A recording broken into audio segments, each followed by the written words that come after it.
Hello everyone. Welcome back to your channel 24/7 CA Zone. तो आज के सेशन में हम एक्सपेक्टेड क्वेश्चंस करेंगे। ऑलरेडी ये मॉडल पेपर चल रहा है कि तो उसमें आज हम एक्सपेक्टेड क्वेश्चंस करेंगे जो कि आप लास्ट मिनट में भी प्रिपेयर कर सकते हो उसे, और आपके लिए इजी रहेगा। एक बार में वीडियो को आप देख लोगे तो आपको बहुत सारी चीज़ें जो हैं वो याद हो जाएंगी। तो स्टार्ट करते हैं आज का सेशन। और अगर आपको कोई भी डाउट होता है तो आप इजीली पूछ भी सकते हो अगर आपको कोई प्रॉब्लम है तो स्टार्ट करते हैं सेशन। तो इसमें एक करेक्शन है जो पिछले वीडियो में था, पार्टीशन ऑफ बंगाल। तो इसका पार्टीशन ऑफ बंगाल होगा आंसर आपका बी, 1905 में। तो पार्टीशन ऑफ बंगाल हुआ था 1905 में, और ये कराया किसने था? ये कराया था लॉर्ड कर्जन ने। तो आप ये इजीली इसे याद कर सकते हो कि पार्टीशन ऑफ बंगाल हुआ था 1905 में। किसने कराया था? लॉर्ड कर्जन ने। तो आपका ये बी आंसर राइट हो जाएगा। ये आप और ये भी याद कर लीजिएगा कि कराया किसने था, क्योंकि कभी कभी क्वेश्चंस में पूछ लिया जाता है कि किसने मतलब किया था पार्टीशन। उसके बाद स्टार्ट करते हैं हम आप आज के क्वेश्चन से। तो इसमें है पहला question, national game of Nepal. तो पहला क्वेश्चन है नेशनल गेम ऑफ नेपाल। तो इसमें ऑप्शंस हैं ए वॉलीबॉल, बी बास्केटबॉल, सी बेसबॉल या डी कबड्डी। तो जो नेशनल गेम ऑफ नेपाल होता है वो होता है ए वॉलीबॉल, यानी ए आपका राइट आंसर हो जाएगा। वॉलीबॉल आपका राइट आंसर हो जाएगा, तो ए आपका सही आंसर। उसके बाद इंडिया का जो होता है वो तो हॉकी है, ये तो आपको पता ही होगा, तो इसे आप याद कर सकते हैं ऐसे। तो इसका आंसर हो जाएगा वॉलीबॉल कहाँ का है? नेपाल का नेशनल गेम है। उसके बाद दूसरे क्वेश्चन पे आते हैं। उसके बाद आपका थर्ड क्वेश्चन है, OPEC formed in which year. तो यहाँ पे इसका फुल फॉर्म है organisation of the petroleum exporting country. ये OPEC यानी ओपेक का फुल फॉर्म है। तो इसमें ऑप्शंस है ए 1950, बी 1906, सी 1907 या डी 1960। तो ये कब फॉर्म्ड हुआ था, किस ईयर में फॉर्म्ड हुआ था? इसका राइट आंसर हो जाएगा डी 1960 में। तो ये कब फॉर्म हुआ था? 1960 में। OPEC form in which year? In 1960। तो डी आपका राइट आंसर हो जाएगा इसमें। उसके बाद नेक्स्ट क्वेश्चन पे आते हैं। उसके बाद पूछा है नेशनल रबर रिसर्च सेंटर कहाँ पे है? तो इसमें आपके ऑप्शंस हैं ए ये काटेयम। तो इसमें पहला ऑप्शन होगा काटेयम, केरला में जो है, बी मैंगलोर, सी कर्नाटका या डी बिहार। तो नेशनल रबर रिसर्च सेंटर है आपका काटेयम में, केरला में। तो आपका इसमें ए आंसर राइट हो जाएगा। ए आपका राइट आंसर हो जाएगा, यानी नेशनल रबर रिसर्च सेंटर कहाँ पे है? काटेयम में, जो कि केरला में है। तो ए आपका राइट आंसर हो जाएगा इसमें। उसके बाद दूसरे क्वेश्चन पर आते हैं। ऐसे ऐसे आप क्वेश्चन याद करते जाएंगे, मतलब वन वर्ड आंसर्स हैं, तो आपको कोई प्रॉब्लम नहीं होगी इतना याद करने में। तो आपके दिमाग में बैठ जाएगा कि हाँ ये चीज़ यहाँ पे है। उसके बाद दूसरा क्वेश्चन है, PIMSTEC ग्रुप फॉर्म्ड इन। इसका जो फुल फॉर्म होगा वो होगा Bay of Bengal initiative for multi sectoral technical and economic corporation. ये पूरा फुल फॉर्म है BIMSTEC का। तो अगर फुल फॉर्म मतलब शॉर्ट फॉर्म में नहीं पूछता है, फुल फॉर्म में पूछ लेता है, तो भी आप कंफ्यूज मत होइएगा। तो ये ग्रुप कब फॉर्म्ड हुआ था? इसमें ऑप्शन है ए 1998 में, बी 1997 में, सी 1990 में या डी 1909 में। तो BIMSTEC ग्रुप फॉर्म्ड हुआ था आपका 1997 में। तो बी आपका करेक्ट आंसर हो जाएगा इसमें। कब फॉर्म्ड हुआ था ये? 1997 में। BIMST यानी Bay of Bengal initiative for multi sectoral technical and economic corporation जो ग्रुप है ये फॉर्म हुआ था 1997 में। तो B is your correct answer. उसके बाद दूसरे क्वेश्चन पे आते हैं। Pound is the currency of. Pound कहाँ की करेंसी है? तो इसमें ऑप्शंस है A Algeria, B Serbia, C Tunisia या डी इंग्लैंड। तो कहाँ की करेंसी है पाउंड? तो इसका राइट आंसर हो जाएगा डी इंग्लैंड की। तो pound is the currency of England. तो डी आपका राइट आंसर हो जाएगा। इंग्लैंड की करेंसी है, सॉरी पाउंड इस करेंसी है इंग्लैंड की। तो डी आपका करेक्ट आंसर हो जाएगा इसमें। उसके बाद दूसरे क्वेश्चन पे आते हैं। तो डीजी ऑफ बीएसएफ कौन है? डीजी मतलब डायरेक्टर जनरल ऑफ बीएसएफ कौन है?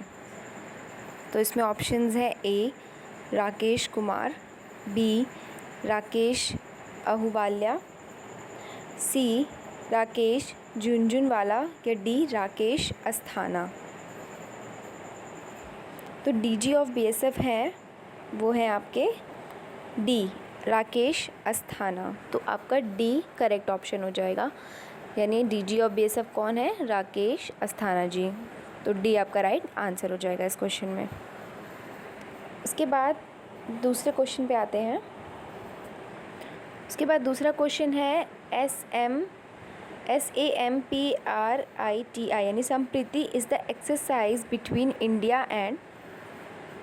तो इसमें ऑप्शंस है ए बांग्लादेश, बी भूटान, सी चाइना या डी नेपाल। तो Sampriti is the exercise between India and Bangladesh. तो ए आपका राइट आंसर हो जाएगा इसमें, यानी ए आपका करेक्ट आंसर हो जाएगा। Sampriti is the exercise between किस किस के बीच में? इंडिया एंड बांग्लादेश के बीच में। तो ए आपका सही उत्तर हो जाएगा। उसके बाद दूसरे प्रश्न पर आते हैं।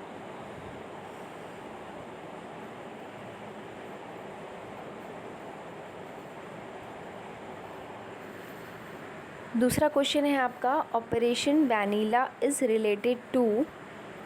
तो इसमें ऑप्शंस है A Madagascar, B Sylhet, C prosperity या डी मेडिसिन। तो ऑपरेशन वैनिला जो है किस चीज़ से रिलेटेड है? तो इसमें आपका राइट आंसर हो जाएगा ए मैडागास्कर। तो ऑपरेशन वैनिला रिलेटेड है मैडागास्कर से। तो ए आपका राइट आंसर हो जाएगा। तो A is your correct answer. उसके बाद दूसरे क्वेश्चन पर आते हैं। Buddha born at A Lumbini Nepal, B Sarnath, C Bihar या डी चंपारण। तो बुद्धा का जो जन्म हुआ था वो हुआ था, ये क्वेश्चन मैंने पहले भी कराया है और ये इम्पॉर्टेंट है क्योंकि ये पूछा जाता है अक्सर। तो उनका जन्म जो हुआ था वो हुआ था लुम्बिनी नेपाल, यानी ए आपका सही उत्तर हो जाएगा, यानी लुम्बिनी नेपाल आपका राइट आंसर हो जाएगा। तो इसका राइट आंसर हो जाएगा लुम्बिनी नेपाल, यानी बुद्धा बॉर्न एट लुम्बिनी जो कि नेपाल में है। तो A is your right answer. उसके बाद दूसरा क्वेश्चन है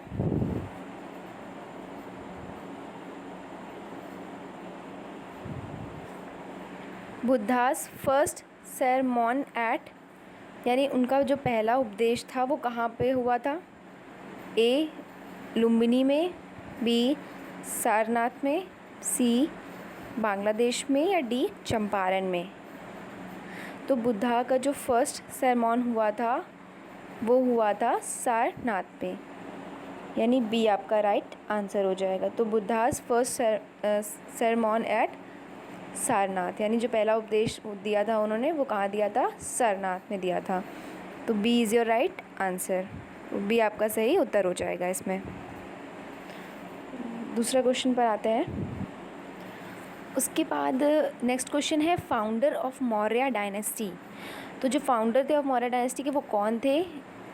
ए अकबर, बी चंद्रगुप्त मौर्य, सी पुष्यमित्रा या डी बहलोल लोधी। तो जो फाउंडर थे मौर्य डायनेस्टी के वो थे चंद्रगुप्त मौर्य। तो बी आपका सही आंसर हो जाएगा। चंद्रगुप्त मौर्य जो थे फाउंडर थे मौर्य डायनेस्टी के, तो बी आपका सही उत्तर हो जाएगा। B is your right answer. तो ऐसे आप याद रख सकते हैं कि मौर्य डायनेस्टी के फाउंडर कौन थे? चंद्रगुप्त मौर्य। इसके बाद नेक्स्ट क्वेश्चन है anti defection law is mentioned in which schedule. तो इसमें ऑप्शंस हैं ए 11th में, बी 10th में, सी 12th में या डी 9th में। तो जो एंटी डिफेक्शन लॉ है वो मेंशन किया गया था कौन से शेड्यूल में? 10th शेड्यूल में। तो B is your right answer. और कब किया गया था? 1985 में। तो इसमें आपका राइट आंसर हो जाएगा 10th शेड्यूल में किया गया था एंटी डिफेक्शन लॉ। तो B is your right answer.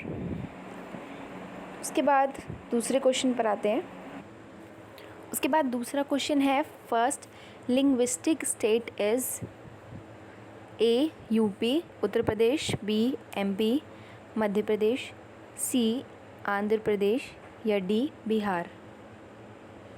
तो जो फर्स्ट लिंग्विस्टिक स्टेट है वो है आपका आंध्र प्रदेश, यानी सी आपका राइट आंसर हो जाएगा। C Andhra Pradesh is your first linguistic state. तो इसमें जो आपका पहला भाषाई राज्य है वो है Andhra Pradesh.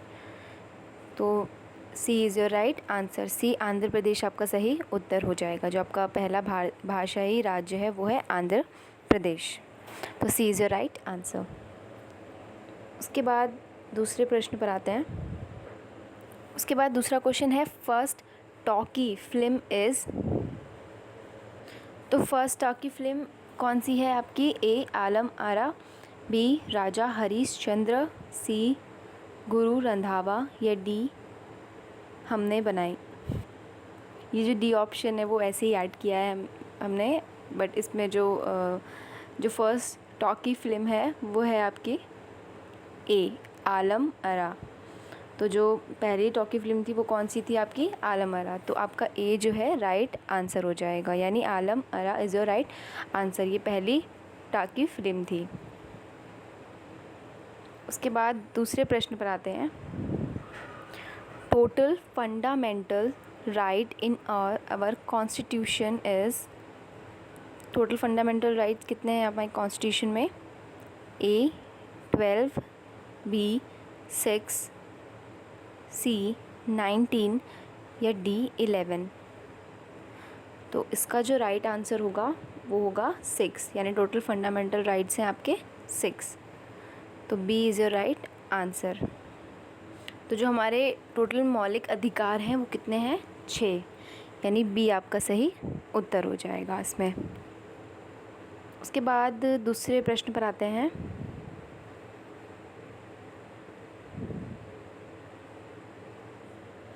New York is beside which river?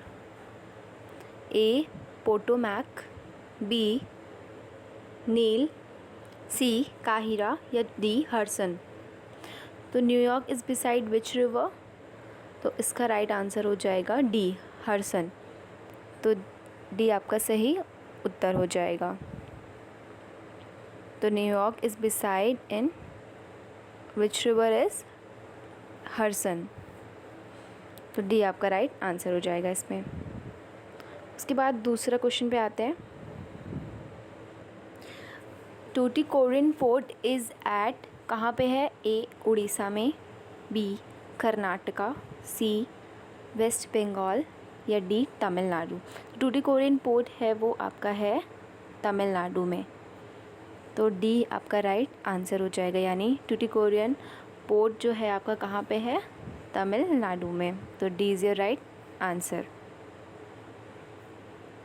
उसके बाद दूसरे क्वेश्चन पे आते हैं। ये सब चीज़ें बहुत ही वन वर्ड में हैं, तो इजीली आपको याद होंगी अगर आप मतलब इसको देखोगे एक ही बार में, तो आपको ज़्यादातर चीज़ें जो हैं दिमाग में आपके रिमाइंड हो जाएंगी,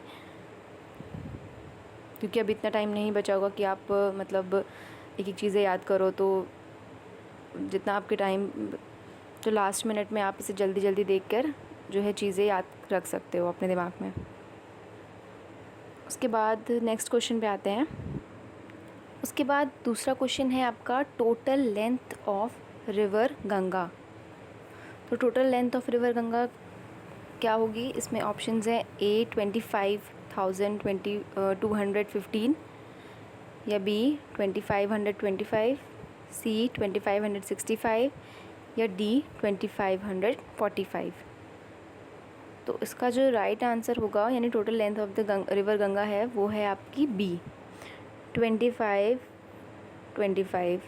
तो बी आपका राइट आंसर हो जाएगा, यानी 2525, 2525। तो बी आपका सही उत्तर हो जाएगा इसमें, यानी टोटल लेंथ कितनी है रिवर गंगा की, बी आपका राइट आंसर हो जाएगा इसमें। उसके बाद दूसरा प्रश्न है, Yakshagana is related to which of the following state, A Tamil Nadu, B Orissa, C UP, या डी कर्नाटका। यानी यक्षगान जो है वो इनमें से किससे रिलेटेड है। तो इसका जो राइट आंसर हो जाएगा वो हो जाएगा डी कर्नाटका। यानी यक्षगान जो क्या है, किससे, कौन सी स्टेट से रिलेटेड है, कर्नाटका से। तो डी आपका सही उत्तर हो जाएगा, यानी D is the right answer. उसके बाद नेक्स्ट क्वेश्चन है, उसके बाद पूछा है first governor general of Bengal कौन थे, A Warren Hasting, B Lord Clive, C Lord Ripon, या डी विलियम बेंटिक। तो जो first governor general of Bengal थे वो थे वॉरेन हेस्टिंग, यानी ए आपका राइट आंसर हो जाएगा इसमें। A is your right answer. जो वॉरेन हेस्टिंग थे वो first governor general of Bengal थे, यानी first governor general of Bengal is Warren Hasting. तो A is your right answer. उसके बाद दूसरा क्वेश्चन है, television was invented by A Baird B Wilson, C टोवेड ब्राउन, या डी एडिसन। तो जो टेलीविज़न है was invented by A Baird. तो टेलीविज़न किसके द्वारा इन्वेंटेड करी गई थी, बेड के द्वारा, यानी ए आपका सही उत्तर हो जाएगा इसमें। तो टेलीविज़न का जो आविष्कार था वो किसने किया था, बेड ने। तो A is your right answer. उसके बाद दूसरा प्रश्न है आपका, नेक्स्ट क्वेश्चन है, East India Company established in A 1600, B 1700, C 12800 यानी 12800, और डी 1900। तो जो ईस्ट इंडिया कंपनी थी वो कब इस्टेब्लिश हुई थी, 1600 में, यानी ए आपका सही आंसर हो जाएगा। तो east India company established in 1600, तो A is your right answer. इसके बाद दूसरे क्वेश्चन पर आते हैं। उसके बाद पूछा है land of rising sun, A.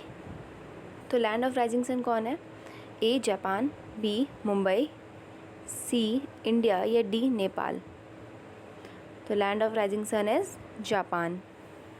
तो ए आपका राइट आंसर हो जाएगा, यानी लैंड ऑफ राइजिंग सन कौन है, जापान, मतलब इसको कहा जाता है। तो land of rising sun is Japan. तो A is your right answer. उसके बाद नेक्स्ट क्वेश्चन है, उसके बाद है grand old man of India, यानी ओल्ड मैन ऑफ इंडिया किसे कहा जाता है। तो इसमें ऑप्शंस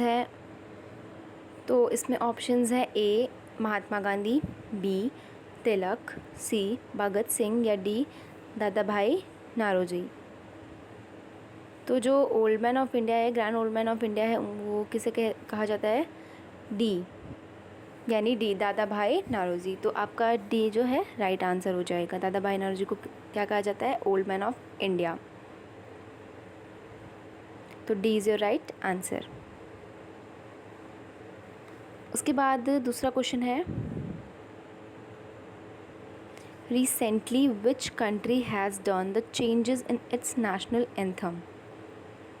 तो इसमें ऑप्शंस है A Australia, B Japan, C Canada या डी इंडिया। तो इसमें कौन से कंट्री ने किए हैं? तो इसका जो राइट आंसर हो जाएगा वो हो जाएगा ऑस्ट्रेलिया ने किया है। रिसेंटली ऑस्ट्रेलिया हैज़ मतलब चेंजेस किए हैं उसने नेशनल एंथम में। तो इसमें आपका ए हो जाएगा right answer. Australia is a right answer. तो ऑस्ट्रेलिया आपका सही उत्तर हो जाएगा इसमें। उसके बाद दूसरा क्वेश्चन है, प्रोजेक्ट टाइगर, मतलब प्रोजेक्ट टाइगर जो है कब लॉन्च हुआ था? तो इसमें ऑप्शंस हैं ए 1977 में, बी 1990 में, सी 1960 में या डी 1973 में। तो जो ये प्रोजेक्ट टाइगर था वो लॉन्च हुआ था 1973 में, यानी डी आपका सही आंसर हो जाएगा। कब लॉन्च हुआ था? 1973 में, 1973 आप ऐसे करके याद रख सकते हो। तो जो प्रोजेक्ट टाइगर लॉन्च हुआ था वो कब हुआ था? 1973 में, यानी 1973 में। उसके बाद दूसरा क्वेश्चन है आपका, इसमें बताना है बाइनरी नंबर ऑफ़ 20, मतलब ये जो नंबर है 20 ये डेसिमल में दे रखा है, इसको आपको बाइनरी में कन्वर्ट करना है। तो इसे मैं बताती हूँ।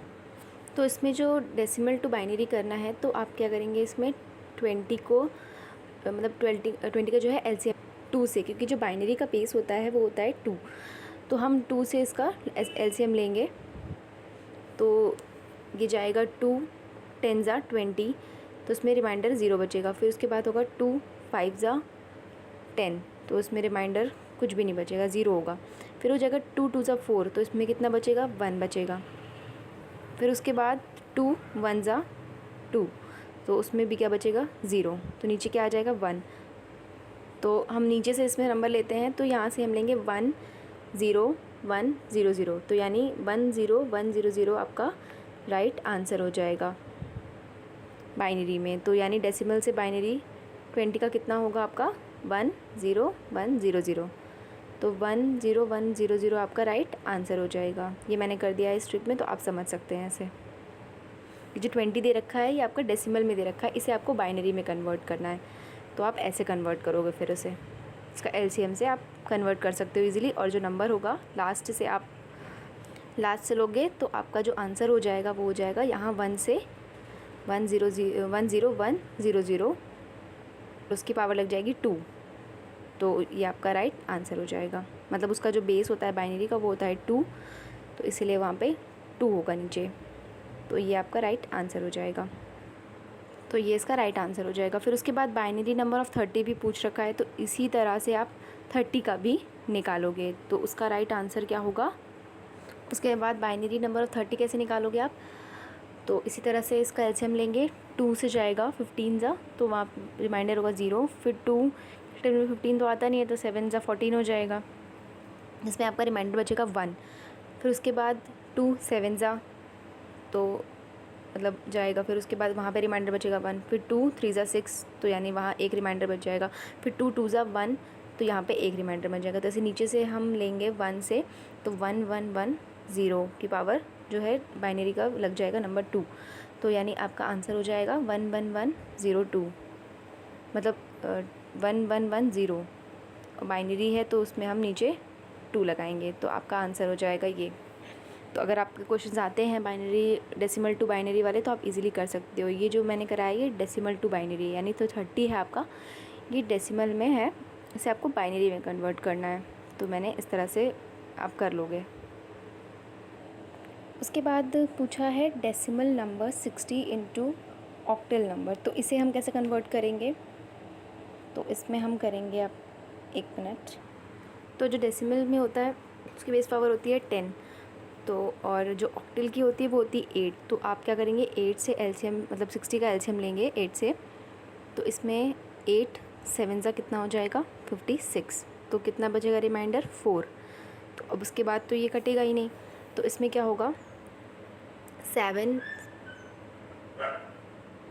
वो आ जाएगा 7 4 और ब्रैकेट में 8। तो आपका राइट आंसर हो जाएगा 74 ब्रैकेट में 8। तो इससे आप इजीली कन्वर्ट कर सकते हो डेसिमल से ऑक्टल में। और इसमें मतलब ज़्यादा कुछ मतलब डिफ़िकल्ट भी नहीं था, तो इजीली हो जाएगा आपसे। जो आंसर्स होगा वो आप हमेशा नीचे से ही आगे मतलब मूव करोगे ऊपर। तो 74 इसमें राइट आंसर हो जाएगा। और ये 8 जो होती है वो ऑक्टल का बेस होता है, तो यहाँ पे हमने इसीलिए 8 लगाया है। तो ये आपका राइट आंसर हो जाएगा। तो ये आपका राइट आंसर हो जाएगा। उसके बाद इसमें दिया है क्वेश्चन में, जो ए का है वो दे रखा है 1, बी का दे रखा है 2, फिर उसके बाद सी का दे रखा है 3। इसमें पूछा क्या है, एफ़ का पूछा कि एफ़ की वैल्यू इसमें क्या होगी।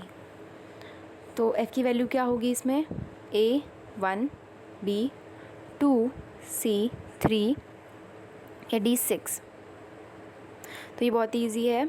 ए का प्लेस वैल्यू होगा 1, बी का होगा 2, सी का होगा 3, तो एफ़ का होगा 6। तो इसमें जो डी हो जाएगा वो आपका राइट आंसर हो जाएगा। यानी एफ़ का प्लेस वैल्यू क्या होता है 6 होता है। तो इसमें आप कंफ्यूज भी मत होइएगा कि इसमें 1 ऐसे 2 क्यों दे दिया और फिर उसके बाद गैप क्यों हो गया। तो ये बहुत ही ईजी है, इसमें खाली प्लेस वैल्यू ही पूछा है। अगर घुमा के भी पूछता है तो भी कंफ्यूज नहीं होना है बिल्कुल भी। बस मतलब थोड़ा सा दिमाग लगाने की ज़रूरत है, बाकी वो ईज़िली आपसे हो जाएगा सॉल्व। बस इसमें थोड़ा सा ट्रिक लगाना पड़ता है कि हाँ ये ऐसे नंबर कैसे हो गया, या ये इसमें क्या लिखा है, या बस में 2 क्यों लिखा है और दूसरा वाला जो है 6 क्यों हो गया। तो इसमें कभी कभी ऐड और माइनस करके भी होता है, जैसे 1 + 1 माइनस करके भी सीरीज़ दी रहती है अल्फ़ाबेट वाली। तो बस आपको वो समझने की ज़रूरत है, थोड़ा सा ट्रिक लगाने की ज़रूरत है कि ये कैसे होगा। बाकी आप लोग कर ही लोगे, आई नो। उसके बाद नेक्स्ट क्वेश्चन पे आते हैं। इसमें दिया है ए का z, तो सी का क्या होगा। अगर ए का z है तो सी का क्या होगा। ए का जो अपोजिट है, यानी रिवर्स की बात कर रही हूँ मैं। जब अल्फ़ाबेट आप रिवर्स में देखोगे तो ए का जो अपोजिट होता है वो होता है z। तो इसमें सी का अपोजिट क्या होगा, ऑप्शंस है x, y, z या d। तो सी का अपोजिट हो जाएगा x। तो आपका ए राइट आंसर हो जाएगा। इसमें ए का होता है z और तो सी का हो जाएगा आपका x, क्योंकि वो भी जो है रिवर्स में थर्ड पोजीशन पे आता है। और आपका ये इधर जो सीक्वेंस वाइज जो मतलब राइट ऑर्डर होता है वो यहाँ पे आपका आता है सी थर्ड में, और जो रिवर्स में होता है वो होता है x। तो उसके अपोजिट क्या हो जाएगा, x हो जाएगा। तो आपका राइट आंसर हो जाएगा x। यानी ए का अपोजिट हो गया z और सी का अपोजिट हो गया x। आपको बस रिवर्स में और मतलब राइट वे में याद, मतलब अल्फ़ाबेटिकल आपको ऑर्डर्स याद रखने हैं, चाहे वो रिवर्स में पूछे या फिर आपसे नॉर्मल ही पूछे। बस आपको ये चीज़ याद रखनी है, क्योंकि ऐसे मतलब वो लोग घुमा के क्वेश्चंस जो है पूछ लेते हैं। तो कंफ्यूज भी मत होइएगा कि ए का z कैसे हो गया। मतलब थोड़ा सा ट्रिक लगेगा कि इसमें ए का जो है अपोजिट होता है z, और तो सी का अपोजिट हो जाएगा आपका x रिवर्स में। उसके बाद तो ऐसे अपोजिट्स में आप याद रख सकते हैं कि ए का हो जाएगा z और तो सी का हो जाएगा x। उसके बाद नेक्स्ट क्वेश्चन है। उसके बाद दूसरा क्वेश्चन पूछा है, Tokyo Olympics India women hockey team captain कौन है इसमें से। तो इसमें ऑप्शंस है ए रानी रामपाल, बी सुमिता मंधाना, सी बिस्टन या डी चलोय मंडे। तो जो Tokyo Olympics Indian women hockey team की जो कैप्टन है वो है रानी रामपाल। तो ए आपका राइट आंसर हो जाएगा। यानी Tokyo Olympics Indian women hockey team captain is Rani Rampal. तो ए आपका राइट आंसर हो जाएगा, यानी A is a right answer. ये और अभी करंट का ही है, तो आप इसे ज़रूर याद रखिएगा, बिकॉज़ कुछ भी क्वेश्चन जो है पूछ सकते हैं। जब भी करंट ही इवेंट हुआ था ये, तो इसमें से आपको याद रखना, मतलब आप याद रख सकते हैं। उसके बाद नेक्स्ट क्वेश्चन है, जॉग फॉल्स इज़ एट, कहाँ पे है? ए बिहार में, बी यूपी में, सी एमपी में, या डी कर्नाटका में। तो Jog falls is at Karnataka, कहाँ पे है? कर्नाटका में है। तो डी आपका राइट आंसर हो जाएगा, यानी Jog falls is at Karnataka. तो D is a right answer. उसके बाद दूसरा क्वेश्चन है, हीराकुंड डैम इज़ एट, कहाँ पे है ये डैम? ए उड़ीसा में, बी छत्तीसगढ़ में, सी मध्य प्रदेश में, या डी तेलंगाना में। तेलंगाना में। तो हीराकुंड डैम जो है वो कहाँ पे है? उड़ीसा में, यानी ए आपका राइट आंसर हो जाएगा। तो Hirakud dam is at Orissa, तो A is a right answer. उसके बाद दूसरा क्वेश्चन है, उसके बाद नेक्स्ट क्वेश्चन है, फर्स्ट CGI ऑफ इंडिया कौन थे, यानी चीफ जस्टिस ऑफ इंडिया कौन थे? ए HJ कान्या, बी डैप्टरी, सी विलियम नॉर्स, या डी रामसे। तो द फर्स्ट CGI यानी चीफ जस्टिस ऑफ इंडिया थे HJ कान्या, यानी ए आपका राइट आंसर हो जाएगा। HJ कान्या जो थे आपके फर्स्ट CGI यानी चीफ जस्टिस ऑफ इंडिया थे, तो आपका ए जो है राइट आंसर हो जाएगा इसमें। तो फर्स्ट CGI कौन थे? HJ कान्या। उसके बाद दूसरा क्वेश्चन है, उसके बाद नेक्स्ट क्वेश्चन दिया है 1 2 3 4 5 का है 15, तो 4 3 5 8 यानी 358 का कितना होगा? अगर 1 2 3 4 5 का 15 दे रखा है, तो यहाँ पे 4 3 5 8 का कितना होगा? तो इसमें ऑप्शंस है ए 10, बी 20, सी 30, या डी 40। तो इसमें बिल्कुल भी कंफ्यूज होने की ज़रूरत नहीं है, ये जो है सम ऑफ डिजिट दे रखा है, यानी इनका सम दे रखा है। 1 2 3 4 5 का प्लस करेंगे तो आप आएगा 15, वैसे ही 4 3 5 8 को प्लस करेंगे तो आपका आएगा 20। तो इसका राइट आंसर क्या हो जाएगा? 20। इसमें बस आप को ऐड ही करना है। तो अगर ऐसे आपके पास क्वेश्चन आए तो आप ये मत सोचिएगा कि इसका आंसर क्या होगा, या फिर स्क्वायर करें, या फिर कुछ भी। पहले जो है ईजीएस्ट मेथड ही देखिएगा, जो आपको सबसे ईजी लगे, प्लस माइनस करके ही आप पहले जो है आंसर निकालने की कोशिश करिएगा। अगर तब भी नहीं होता है तो फिर भी आप ट्राई कर सकते हैं, बट ये ईज़िली आपको हो गया, प्लस से ही निकल गया इसका आंसर। तो इसलिए आपको पैनिक नहीं होना है, क्वेश्चन को देख के उसको समझने की कोशिश करना है। तो इसमें जो राइट आंसर हो जाएगा वो हो जाएगा आपका बी, यानी 20, यानी 4 + 3 + 5 8 का जो सम होगा वो होगा 20। तो B is your right answer. इसके बाद दूसरे क्वेश्चन पे आते हैं, फुल फॉर्म ऑफ HTML। तो HTML का फुल फॉर्म क्या होता है? A hypertext markup language, B hypertext markup language, C hypertext markup language, या डी हाइपरटेक्स्ट मार्कअप लैंग्वेज। तो फुल फॉर्म ऑफ HTML जो होता है आपका डी हाइपरटेक्स्ट मार्कअप लैंग्वेज। तो ये आपका डी हो जाएगा राइट आंसर, यानी डी आपका राइट आंसर हो जाएगा। Hypertext markup language is right answer.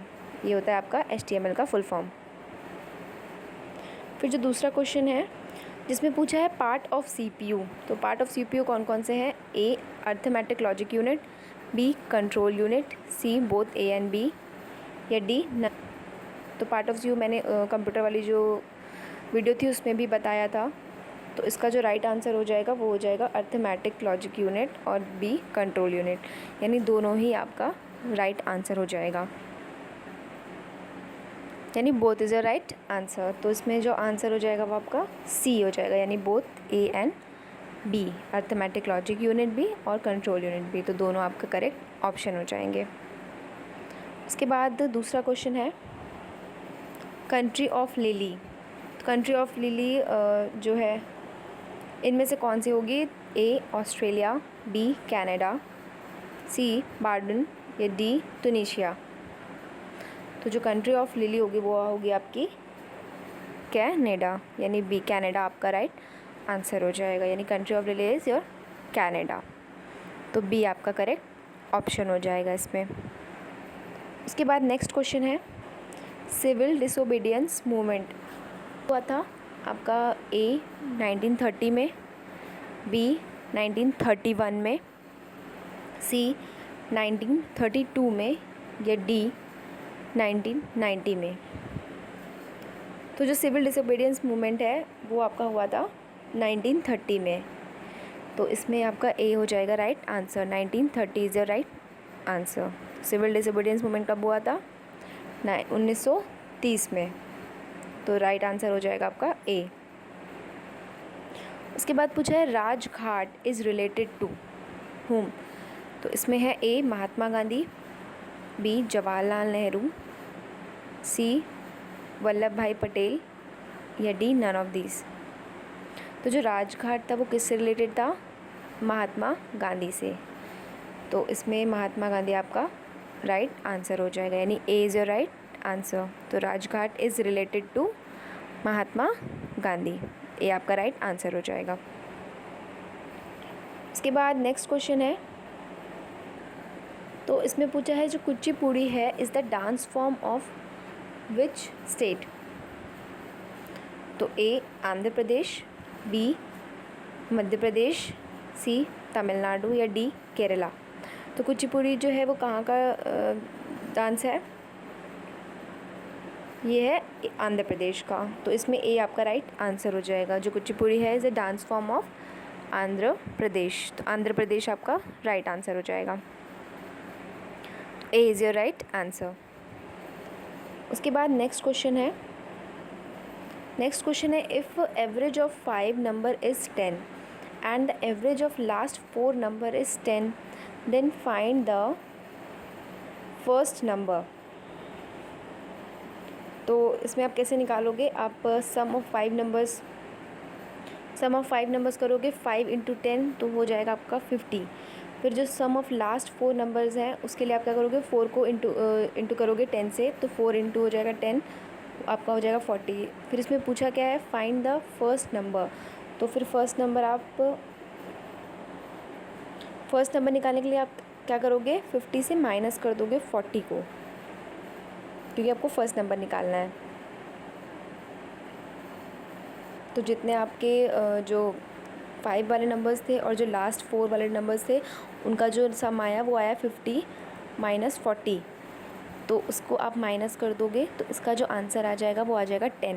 तो 10 इज़ योर राइट आंसर, यानी जो फर्स्ट जो नंबर था वो क्या हो जाएगा? 10।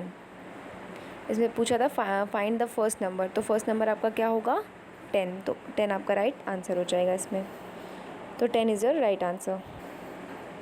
उसके बाद पूछा है if 12 men completes the work in 7 days then in how many days 21 men will complete the work? मतलब जो 12 men हैं वो कंप्लीट करते हैं 7 दिन में काम, तो जो मतलब कितने लोग और लगेंगे 21 दिन में काम ख़त्म करने में?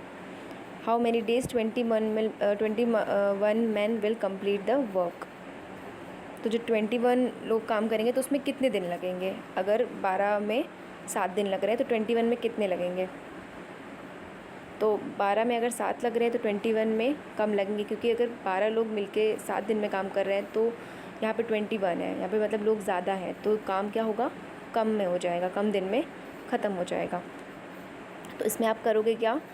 12 × 7, यानी जितने मैन हैं उनको क्या कर डेज से इंटू कर देंगे, और इधर पे जो इस साइड दे रखा है 21 × आप यहाँ पे x ले लोगे, क्योंकि यहाँ पे जो है डेज़ नहीं गिवन है। तो उसके बाद हम क्या करेंगे? 12 × 7 करेंगे, और जो 12 × 7 आपका होगा, 12 को आप इंटू करोगे 7 से तो आएगा 84। तो उसके बाद 84 को आप क्या करोगे? 12 से डिवाइड कर दोगे, इसमें 21 से डिवाइड कर दोगे। जो 84 को 21 से डिवाइड करोगे तो आंसर आएगा आपका 4 डेज़, क्योंकि उस साइड जो कोई भी नंबर नहीं था तो 21 जो है इधर नीचे डिवाइड हो जाएगा 84 से, तो आपका आंसर कितना आ जाएगा? 4 डेज़, यानी जो 21 लोग हैं, 21 मेन हैं, वो कितने दिन में काम कंप्लीट करेंगे? 4 डेज़ में काम कंप्लीट कर देंगे। तो 4 इज़ योर राइट आंसर। तो इसी तरह आपका दूसरा भी क्वेश्चन घुमा कर आ सकता है कि आपसे डेज़ ना पूछे, आपसे मेंस पूछे कितने लोग कर सकते हैं काम, तो कंफ्यूज नहीं होना है। अगर कोई भी वैल्यू दे रखी हो दोनों में से तो आप इजीली क्वेश्चंस को कर सकते हो। तो इधर पे जो आंसर हो जाएगा वो हो जाएगा 4 डेज़। इसके बाद नेक्स्ट क्वेश्चन है जिसमें पूछा है इफ़ ए प्लस, ये क्वेश्चन आपको जो है खुद से करना है और हमें आंसर बताना है कि इसका आंसर क्या होगा। तो ये आप खुद से ट्राई करिएगा, अगर आपके पास अगर टाइम होगा तो ज़रूर ट्राई करिएगा। अगर मतलब एक बार आप रिमाइंड कर सकते हैं चीज़ें कि हाँ आपने कितना कितना कैसे कैसे पढ़ा है, तो ये क्वेश्चन ज़रूर अटेम्प्ट करिएगा। और बहुत से लोग तो कर भी लेंगे और इजीली हो जाएगा उनसे भी। तो ये आप ज़रूर बताइएगा हमें कमेंट सेक्शन में लिखकर। उसके बाद दूसरे क्वेश्चन पे आते हैं। तो इसमें पूछा है आर्टिकल 352 इज़ रिलेटेड विथ, किससे रिलेटेड है? ए नेशनल इमरजेंसी से, बी स्टेट इमरजेंसी, सी फाइनेंशियल इमरजेंसी या डी इमरजेंसी। तो जो आर्टिकल 52 है वो आपका किससे रिलेटेड है? नेशनल इमरजेंसी से। तो यहाँ पे ए आपका राइट आंसर हो जाएगा। Article 352 is related with national emergency. तो A is your right answer. इसके बाद दूसरे क्वेश्चन पे आते हैं।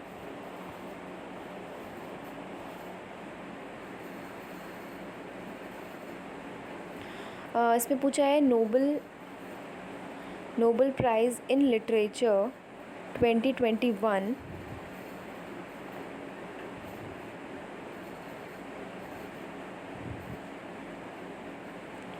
तो इसमें क्या इसमें ऑप्शन दे रखे हैं? ए